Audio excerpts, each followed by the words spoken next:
So looking at a recruiting story that popped last night, Florida State loses a big one for the 2026 class, and that's quarterback Brady Smigiel. He decommits from the Noles, number 36 overall player, number 4 quarterback, pocket passing quarterback, I should say. But we'll pull up the tape here. 6'5", a guy who's put up a ton of numbers out in California his first few years of high school football.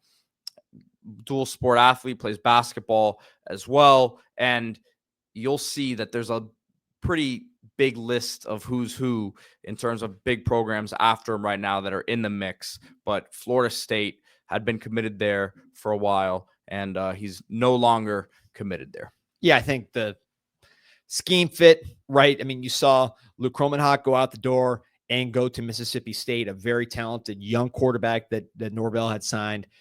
So I think you're seeing talented quarterbacks move on because of the fit, and they'll be replaced by hopefully similarly talented quarterbacks if you're a Florida State fan that are more of a fit for what Gus Malzahn wants to do.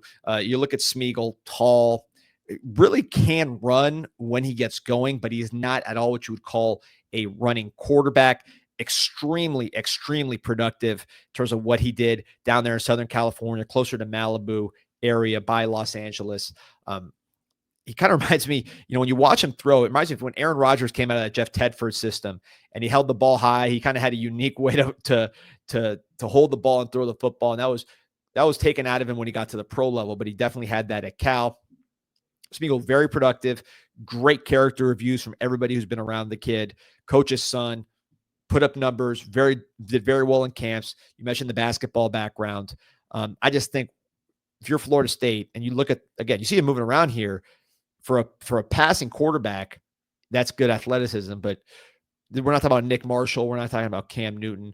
We're not talking about what you typically see from a Gus Malzahn quarterback. And I think going forward at Florida State, as long as Gus Malzahn is there with significant influence over the offense, you are going to see a trend away from this type of player, away from the Luke Kromenhoeks of the world, and more.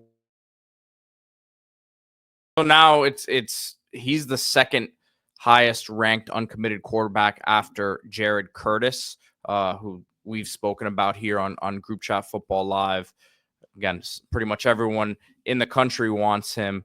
But taking a look at some of these other schools now in the mix for him, as I pull the tweet up, Hayes Fawcett posted this yesterday, but you see it there. Michigan State, Washington, South Carolina, who they're loading up that quarterback room. It's an impressive group of talent there right now. Ohio State, Michigan, UCLA. So obviously plenty of options here. Chip Kelly just recently visited Smigiel, so it looks like he's probably going to be speeding up this decision-making process here. As we understand, most of these top quarterbacks like to get in committed early, get the class around them, get some skill position guys, get some offensive linemen on the offensive side of the ball, and get the momentum of the class going as early as possible. Yeah, Ohio State makes a lot of sense here. You got Tavis St. Clair last year, one of the top quarterbacks in the class of 2025. Big, physical, prototypical in many ways. Replace him with another guy who is like Tavis St. Clair, a pocket passer with athleticism, not necessarily someone who is, run first by any stretch, but very much prototypical from a size standpoint, from a just style of play standpoint. And the arm strength is there. The accuracy is there. I could see you get Julian Sain, Tavis St. Clair, and now Smigiel. You got 3 years in a row of quarterbacks that you don't have to change the whole offense for what they do. They all play pretty similarly. Different body types, different shapes and sizes. Sain a little smaller, less pure arm strength, very cerebral, another California kid. St. Clair, very much exactly how you draw it up. And then Smigiel, tall, pocket passer. Again, if you get those 3 in a row, there you see him throwing outside the hashes with velocity. If you can get these 3 in a row at Ohio State, you're feeling good that you don't need to bring in a Will Howard, although, of course, that worked out pretty well for him, right? But you can develop in-house, which is more what you're used to seeing from an Ohio State with like a guy like C.J. Stroud, who also came from California.